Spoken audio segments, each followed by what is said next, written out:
Hey everybody, Astralboobaby here, and I hope this video meets you in the best of health and spirits, and I greet you in the spirit of unconditional love, truth, and a pathway towards true self-realization and higher knowledge. The reason why I'm doing this video is because it is so warranted. I had started this discussion about 5 months ago when I had done a video regarding the ramifications of the abuse and misuse of sexual energy, and it's time for me to go down that path again.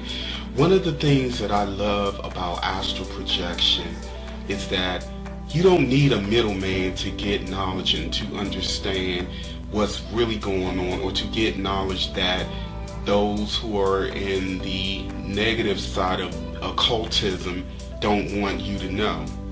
Occult simply means hidden. There's much hidden from society, and those that purposely hide information are those who are likely to be on a negative level of intent, and those such as myself who has gained knowledge or much hidden knowledge and is freely sharing this with you. I'm more on the positive side because I know that the information that I have could absolutely help liberate you of a lot of self-imposed pain and confusion. Now, I think it's pretty fair enough to say that most of us have been taught about the physical mechanics of sex or the physicality of sex, but how many of us can honestly say that we have been taught, or at least have a basic understanding of the metaphysical side of sex? Metaphysical meaning outside of the physical, that which we cannot perceive or touch or see. Many of us have yet to explore those avenues because we have been programmed to believe that if we can't touch, feel, smell, taste it, or see it, it doesn't exist. This is absolutely, without a shadow of a doubt, false information, because believe it or not, more of who we are and more of what we do is truly measured by the metaphysical, because that is the part of us that is real. This is a temporal illusion. But although this is a temporal illusion, the friction and the thoughts and the actions and the behavior that we give off, thus energy, metaphysical, is real. And we have to realize who and what is really benefiting from those things that we cannot see. And why is there so much effort being put into convincing us that the things that we cannot see are not real, while at the same time we are being bombarded with images and music and visual and ideas to engage in low vibratory behavior? Now, things have gotten so out of hand that you cannot turn on a television and have it on more than 10 minutes without something being projected that depicts sex, or sex is being used to stimulate something in you to either buy a product or to go out and engage in sexual behavior. Now, there was a time when we would listen to songs about making love in a couple situation where there's mutual love, admiration, and respect for one another. That is nearly non-existent, and where it does exist, it's so suppressed and pushed deep beneath the fluff and the hype that it is outside of most people's perception, especially those who do not understand the level of mind control and influence that's being waged on them, particularly young, impressionable minds. Those of us that are adults, we have unfortunately fallen into the category of, well, it's just sex. Well, I'm getting my groove on. You know, a lot of men with this machismo attitude, which you have quite a few things going on within that dynamic. You have this hyper masculine ideology as to what true manhood is, which is an imbalance in itself. Then you have those of us who think that getting as much sex and screwing as many people as we can is somehow looked at as highly honorable and favorable. But yes, within the illusion, that looks highly honorable and respected, and you know, you getting your high fives and your accolades by your boys, and you're seen as a stud or a ladies man. But in the bigger picture, you are truly fooling yourself. And to the ladies who think it's womanly or powerful to use your vagina and your sacred womb to manipulate men in the way that you want, or to, you know, compete with that machismo mentality that men have, you're even more in danger than the men who have that mentality. Why? Because you are receiving, you are the receiver of a lot of toxic penises. I'm just going to keep it real, because every time someone of a low vibration enters your vagina and your womb, you are taking in not only toxic semen, but it's toxic energy, which will go to your eggs and fertilize your toxic eggs, because for you to look at that and see that as something desirable and beautiful, you're already in a toxic state of mind. And guess what?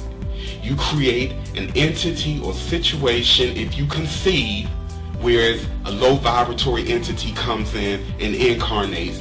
You have problems with your reproductive organs. You are depressed. Yes, you do have a natural mechanism through your blood to flush and detox your physical body, but what do you have to protect yourself from your metaphysical self? I have always been one who do my best to practice what I preach. Now, have I engaged in sexual behavior in my past that I wasn't proud of? Of course. Who hasn't? It was a part of my journey.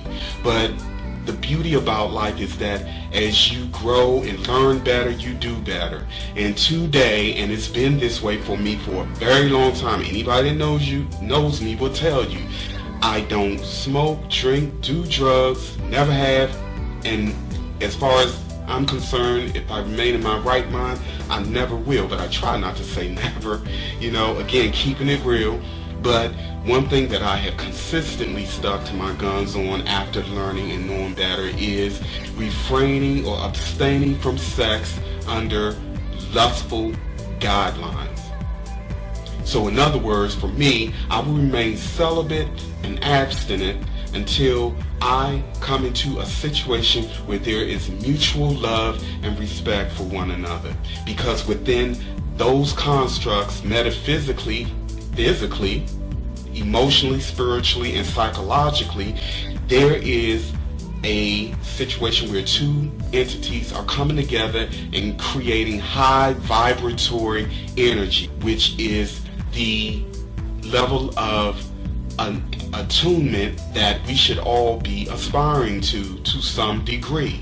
And the reason why it is so important that we use our sexual energy to stay within a high vibrational realm is because if billions or hundreds of millions of us do this and stick with this, it will change the vibrational frequency of not only our being, our spirit, but the entire plane. And it will move it further away from those low dimensional realms where these dark entities have easy access to not only our minds, hence possession. They don't possess the body, they possess the mind, or they have a portal to come in and incarnate in a vessel that two people under the influence of drugs and alcohol and self-hate and depression and lust, thinking they're in love, has created for them to come into this world and roam and become parasitic in their behavior, hence molesting children,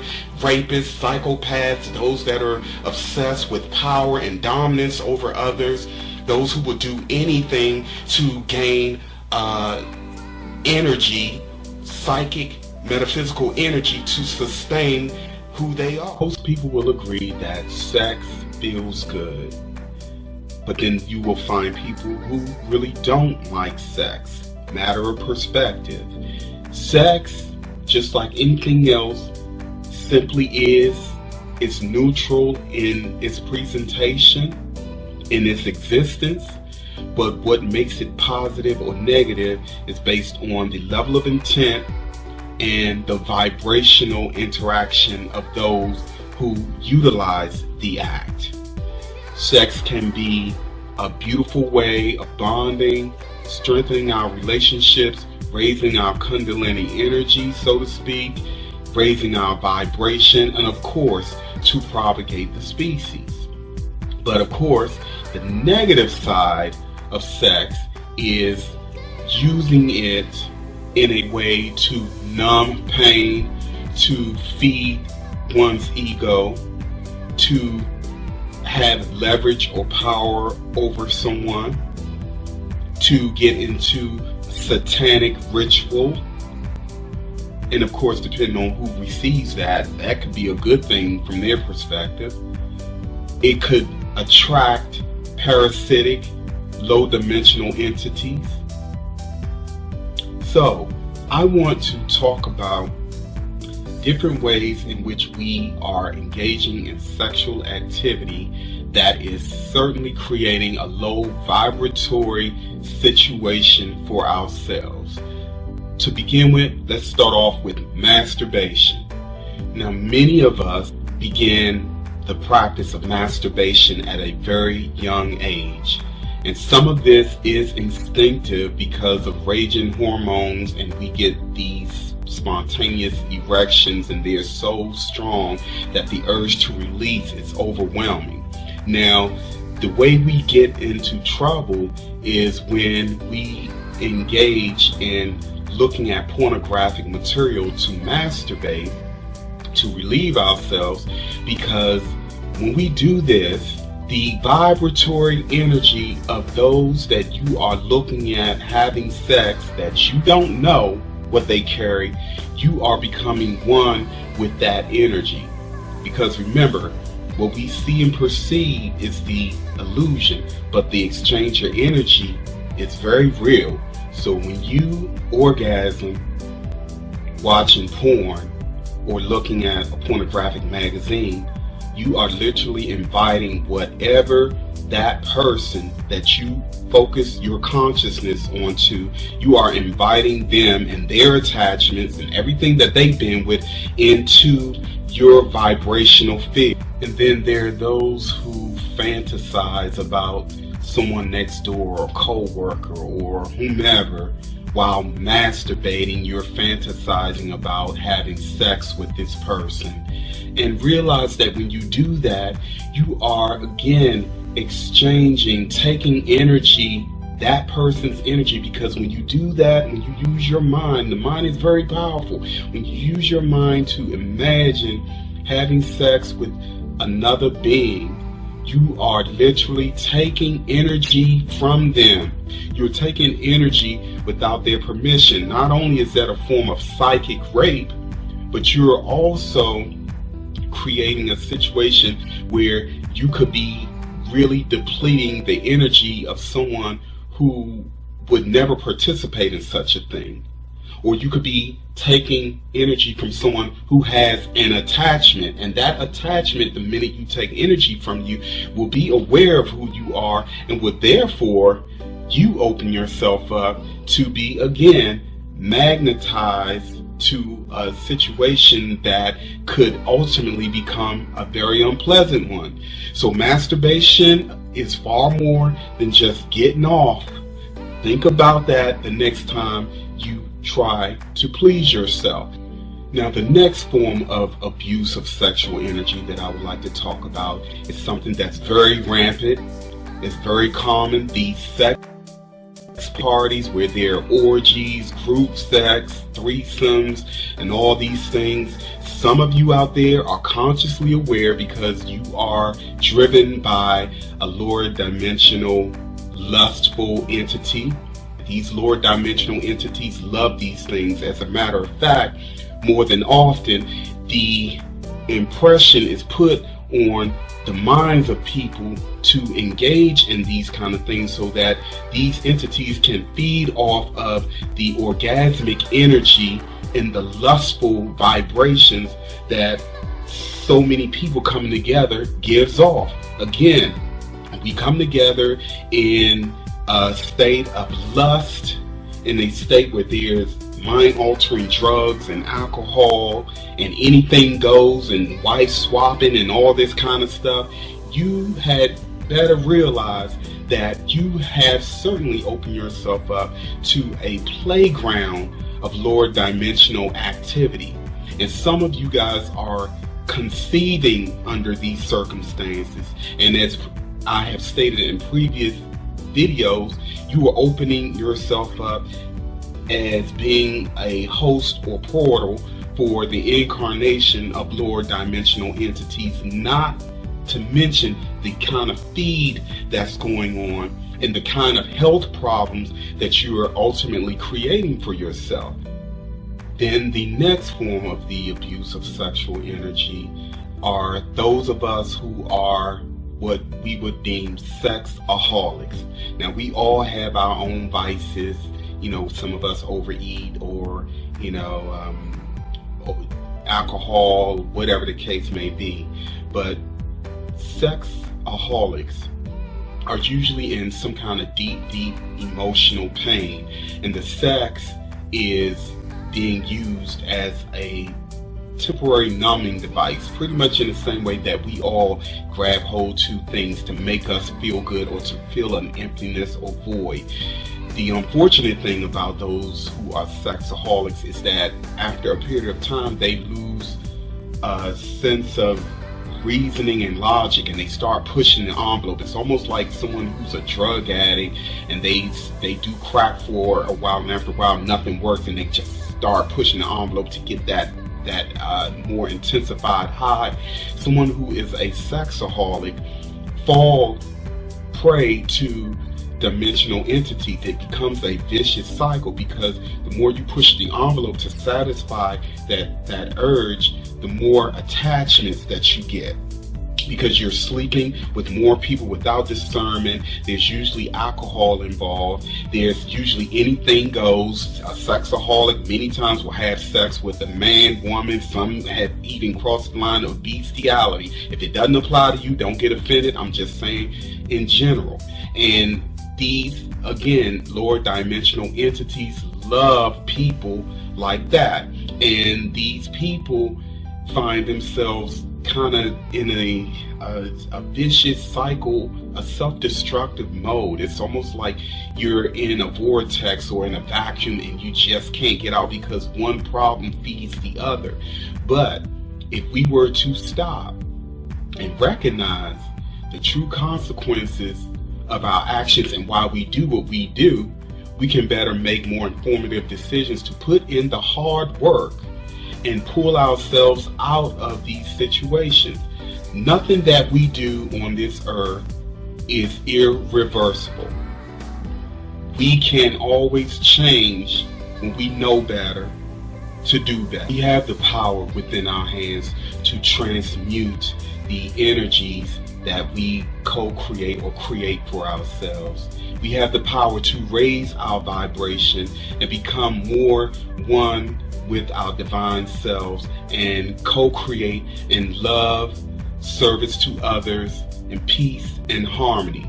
But what is happening still on this planet is an overwhelming participation in things that are creating a world and individual realities that we really are not happy with.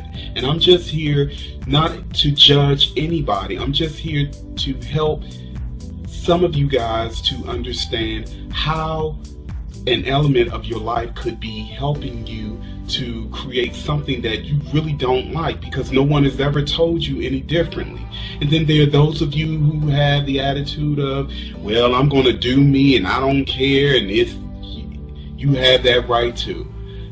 I'm not going to knock you and I'm not going to judge you for it. Again, I'm only sharing information. What resonates, take. What doesn't resonate, you leave behind.